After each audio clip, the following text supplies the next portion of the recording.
Welcome back to ContraPeso Noticias. We're glad you're joining us. Broadcasting from Chiapas, Mexico, I'm Acevedo. We began this morning with the latest international headlines and stories making news across the world. Colombia's president-elect Abelardo del Espriella is entering office with a promise that leaves little room for ambiguity. My administration will have no ties whatsoever with tyrannies. Under that banner, he announced the servicing on diplomatic relationship with Cuba and Nicaragua, along with the closure of 15 consulates and 14 embassies. However, he clarified that shutting down diplomatic missions in other countries does not necessarily mean cutting diplomatic relations with those nations. It is a foreign policy approach that, from day one, appears to favor decisive breaks over diplomatic engagement. But the incoming president's plans don't end there. His inauguration, scheduled for August 7th, will no longer take place in Popayan and has been moved to Cali because of flight restrictions caused by volcanic activity at Puracé. Del Espriella described the decision as both responsible and necessary to ensure a safe and orderly inauguration ceremony. He also knows that the presidency will relocate from the Casa de Nariño to the San Carlos Palace, while the current presidential residence will be transformed into an open museum. In addition, Medellín and Cali are expected to serve as an alternative headquarters for the executive branch. For Bogotá, the incoming administration plans to appoint a special manager responsible for addressing unresolved issues with public safety, transportation, and urban mobility listed as top priorities. The new government promises to put the country in order. The question now is whether it can deliver on everything it has pledged to clean up. And Spain and France are burning, and behind this struggling number lies something far more painful than thousands of acres reduced to ashes. Displaced families, entire communities under threat, and live lost as wildfire continues spread with an intensity that, in some areas, is overwhelming emergency response efforts. In Spain's Madrid region and the province of Ávila, at least 88,060 people have either been evacuated or ordered to shelter in place, while one person has died. More than 42,000 hectares have been destroyed as flames consume forests and threaten entire towns. In France, wildfires have already forced more than 220,000 people in the Gironde region to seek safety, while nearly 40,000 hectares have been scorched. The emergency has prompted the deployment of firefighters, military personnel, security forces, and international assistance. But the fires are also exposing another crisis: the lack of resources and long-term prevention needed to confront increasingly destructive wildfire season. In the Madrid region, wildlands firefighters recalled that as early in April they had warned officials about cuts to preventive work caused by staffing shortage and limited resources. Instead of action, they say they were threatened with disciplinary measures. No? As the fires continue advancing, the local debate faces an uncomfortable question: how much of this tragedy would have been prevented? Because climate change is no longer something excuses only in speechless. It can be breathed in through the smoke, singing devastated forests, and measuring life that can never be recovered. And in just a matter of weeks, a satirical movement born in social media has evolved into one of the most visible youth protest movements in India.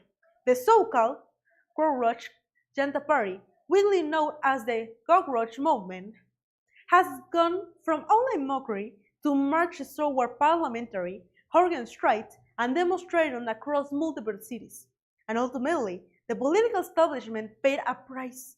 Education Minister Dharmendra Pradhan resigned on July 25th. The movement, usually named after commemorates attribute to Supreme Court Justice Surya Kant, who reportedly compared unemployed young people and activists to cockroaches and parasites. Rather than excusing demonstrators, The insult quickly became a rallying symbol for the growing movement. Protesters demand the resignation to Brandman, holding him politically responsible to alleged exam leaks and irregularities involving national entrants, including the NUTEC exam, which is critical for admission into medical schools. The protests expose a deeper fracture that extends far beyond a single examination. When meritocracy is perceived as a system where the rules are manipulated, frustration no longer remains confined to social media. It spills into the streets. That is exactly what the cockroach movement has done.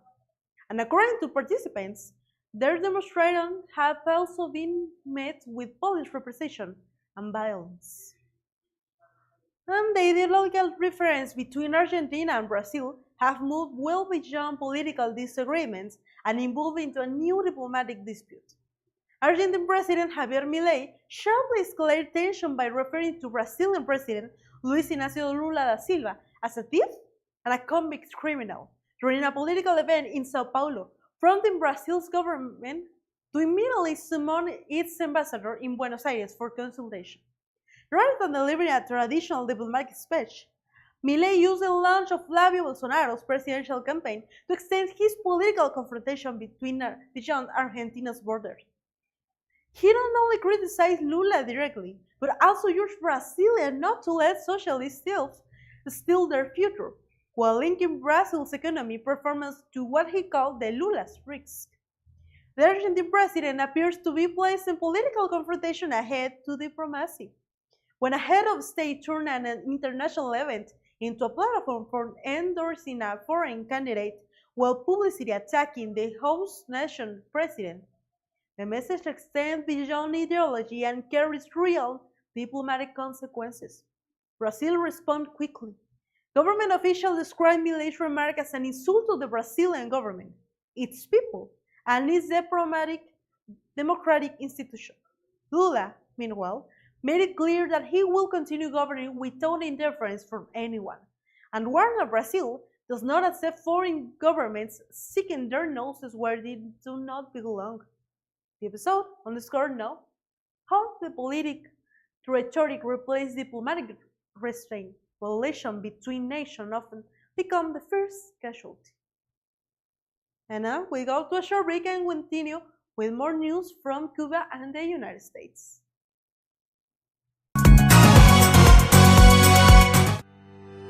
Algo nuevo para tu salud está por llegar. Confianza, seguridad, cuidado. Muy pronto descubrirás por qué en Oisha sí hay lo que buscas.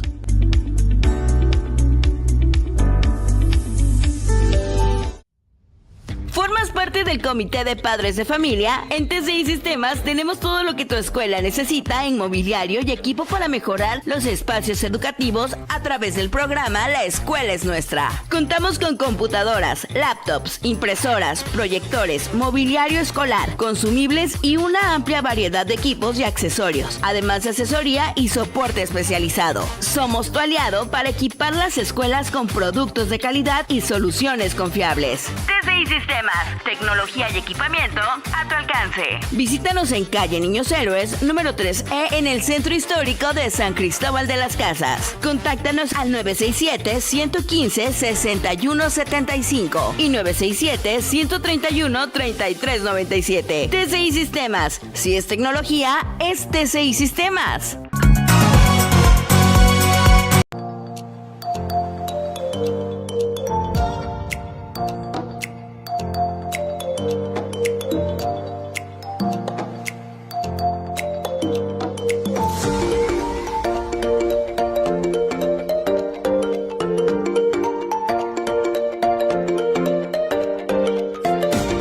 No se olvide que tenemos una cita en punto de las 8 de la mañana y posteriormente a las 9:30 para nuestro noticiero completamente en inglés. Soy Ana Acevedo y no olvide que esto es ContraPeso Noticias.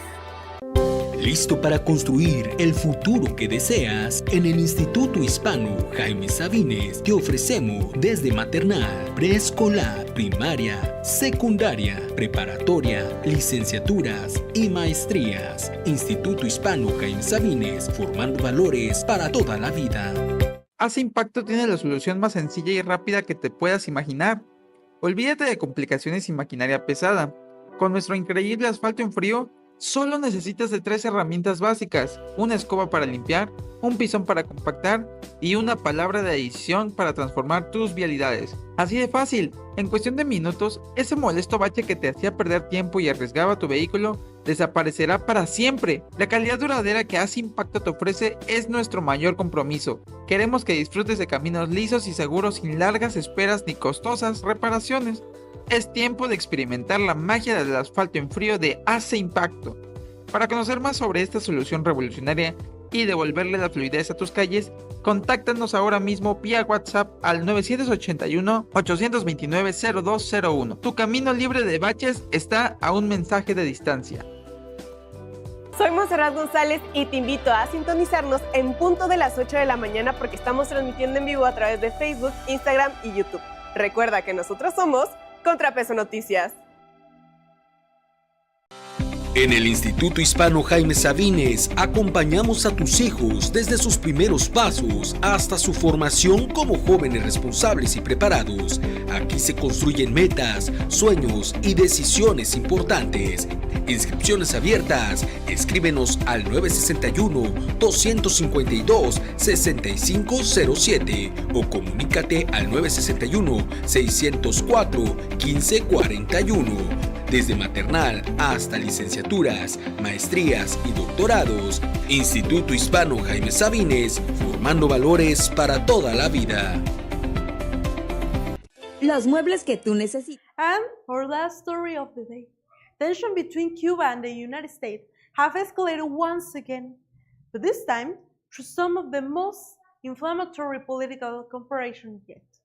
Cuban President Miguel Díaz-Canel accused Washington of pursuing what he described as a genocidal policy against the island and compared officials from the U.S. State Department to those who draft decrees during the Nazi occupation, taking the political rhetoric to a level where words carry consequences of their own. Speaking during the anniversary of the attack of the Moncada barracks, Díaz-Canel argued that Cuba is facing a strategy of maximum suffocation, claiming its purpose to gain control of the country through economic sanction and international pressure.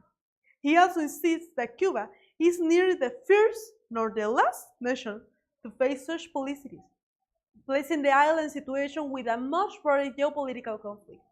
Yet, while the official narrative places full responsibility to the United States, the reality acknowledged by Cuba's own government reflects the depth of a crisis already affecting ordinary citizens. A decline in tourism, a departure of foreign companies, mounting economic recession, and an energy crisis that has caused blackouts lasting up to 3 hours in Havana and several days in other provinces paint a picture in which the greatest burden is carried by the Cuban people, not by the government.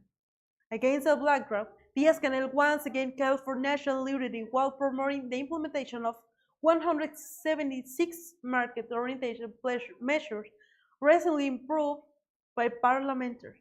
The contrast is difficult to ignore. While official rhetoric continues escalating tension abroad, the country's worsening economic reality is forcing the government itself to pursue policy aimed to address one of the most challenging crises Cuba has faced in recent years. And that brings us to the end of our international coverage. Thank you for trusting us to keep you informed. Have a wonderful day, stay safe, and we'll see you soon. And remember, I'm Acevedo, and this is ContraPeso Noticias.